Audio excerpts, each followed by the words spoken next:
Bagaimana rasanya aparat yang angkat senjata bunuh keluarga saya, datang bawa makan kasih saya, bisa tidak saya makan? Saya masih menangis. Saya perempuan Papua yang melahirkan kehidupan dan saya masih menangis sampai dengan sekarang.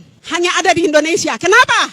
Setiap kematian-kematian yang terjadi terlebih dahulu akan dilabel bahwa dia separatis, dia anggota TPN, kemudian ditembak. Tidak seperti itu. Dan kami orang Papua konsisten dari akhir 60-an sampai dengan 2024 menjadi provinsi termiskin di Indonesia. Terlepas dari kekayaan alam kami yang berlimpah-limpah. Kau mulai kehabisan akal untuk membuatku menerimamu. Emaskulah yang membangun kemegahan rumahmu. Tembagakulah yang memberimu makan. Darah dan air matakulah yang menyusuimu. Lantas kau berkuar-kuar dengan penuh tanya, mampukah kau hidup tanpa kami?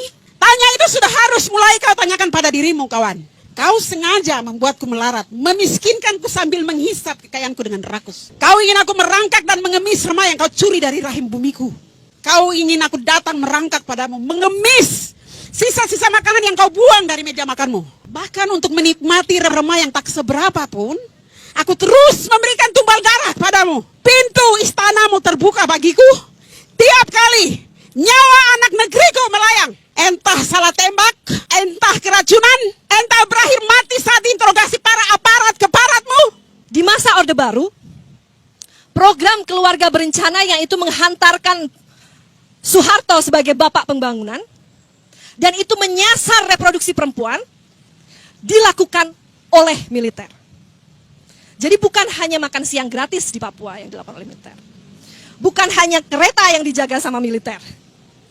Tapi program KB itu dilakukan dengan pendekatan yang militeristik.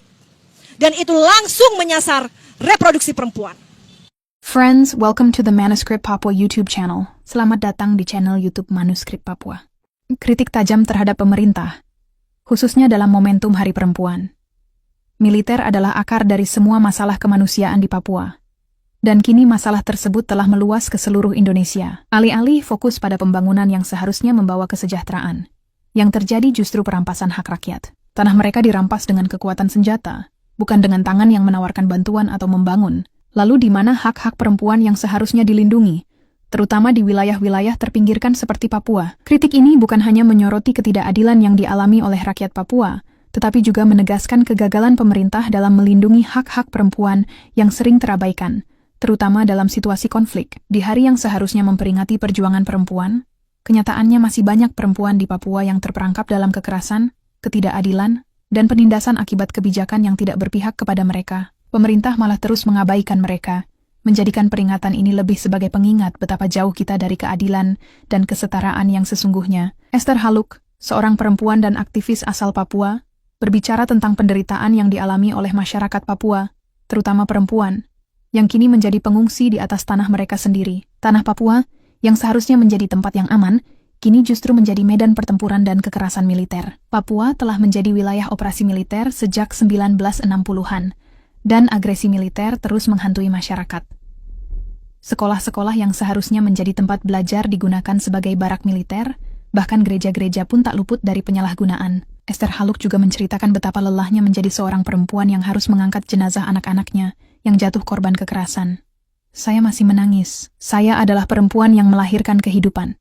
Namun saya terus menangis sampai sekarang, ungkapnya. Keprihatinan semakin mendalam saat melihat ribuan anak-anak di berbagai kota, dari SD hingga SMA, yang turun ke jalan, menuntut keadilan. Esther Haluk juga memohon agar solidaritas datang dari seluruh penjuru Indonesia. Kami butuh solidaritas dari perempuan Indonesia. Dia menegaskan bahwa salah satu tuntutan utama mereka adalah menarik militer dari tanah Papua. Militer adalah akar masalah kemanusiaan di Papua.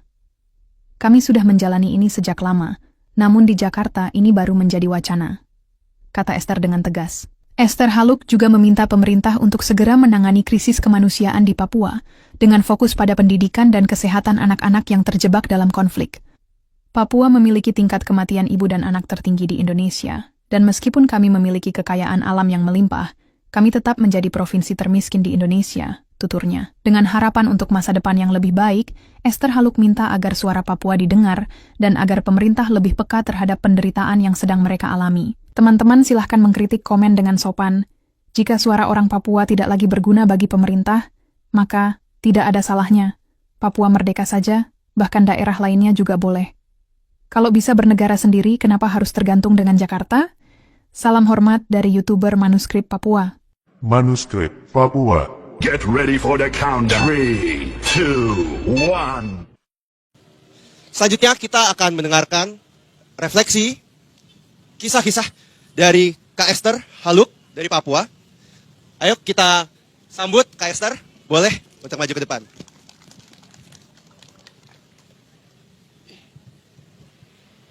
Ya, terima kasih. Hidup perempuan yang melawan. Hidup mahasiswa. Terima kasih untuk kesempatan. Dalam rangka Hari Perempuan Sedunia, saya membawa cerita-cerita, saya membawa pesan-pesan, saya membawa kisah-kisah ratapan dari negeri saya, West Papua.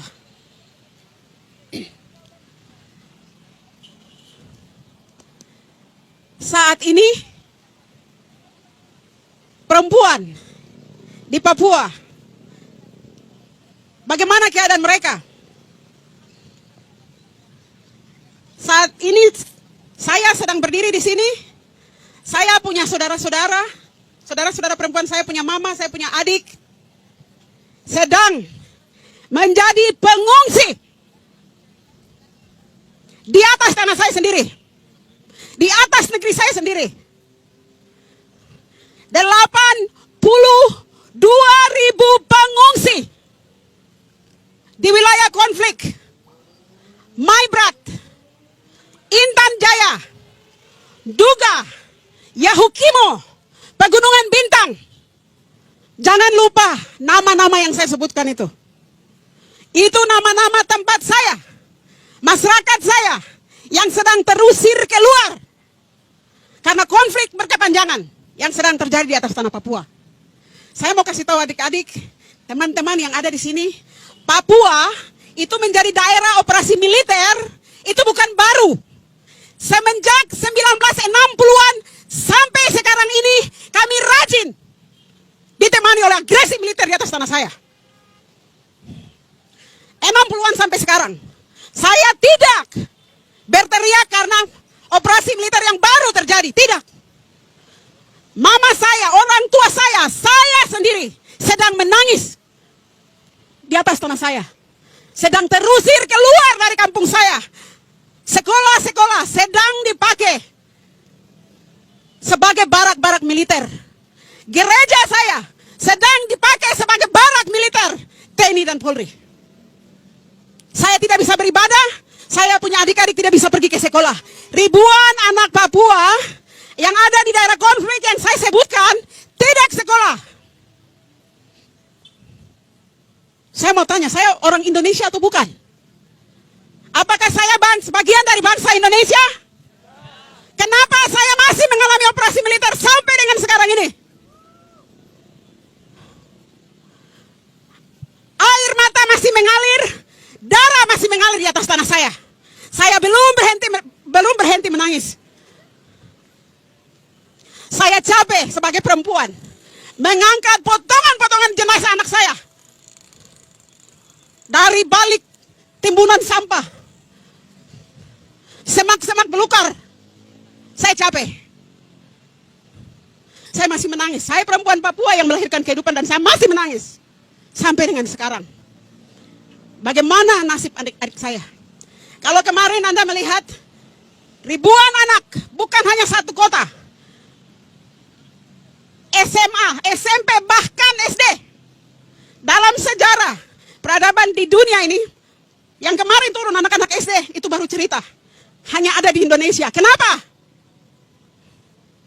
Saya adalah seorang pekerja gereja. Gereja saya diambil untuk dijadikan barak. Sekolah milik adik-adik saya. Masa depan adik-adik saya disuramkan karena operasi-operasi militer yang sedang berlanjut. Cerita-cerita ini mungkin tidak banyak teman-teman dengarkan. Kalau you buka TV, dengar berita, Anda hanya mendengar separuh. Dan itu cerita yang sudah diedit dan sudah disensor. Tapi hari ini saya berdiri sini, saya kasih tahu, kami sedang menangis. Setiap cerita yang dikeluar dari negeri kami adalah cerita yang direkayasa supaya menunjukkan bahwa kami orang Papua orang-orang yang barbar, jahat. Setiap kematian-kematian yang terjadi terlebih dahulu akan dilabel bahwa dia separatis, dia anggota TPN kemudian ditembak. Tidak.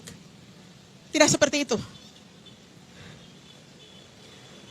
Kematian-kematian yang saya cerita sekarang adalah kematian oleh masyarakat saya, masyarakat sipil, masyarakat biasa.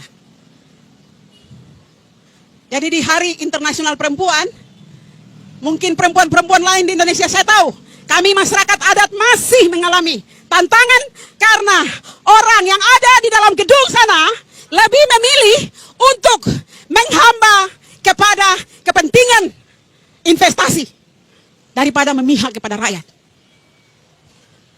Negeri ini sedang digadaikan. Kalau cerita-cerita bahwa dwi fungsi ABRI itu tidak ada, kami harus berjuang banyak. Di Papua, TNI, Polri yang menjadi guru dan yang menjadi tukang ojek dan menjadi tenaga kesehatan. Kenapa adik-adik saya menolak makan siang gratis? Teman-teman mau tahu kenapa?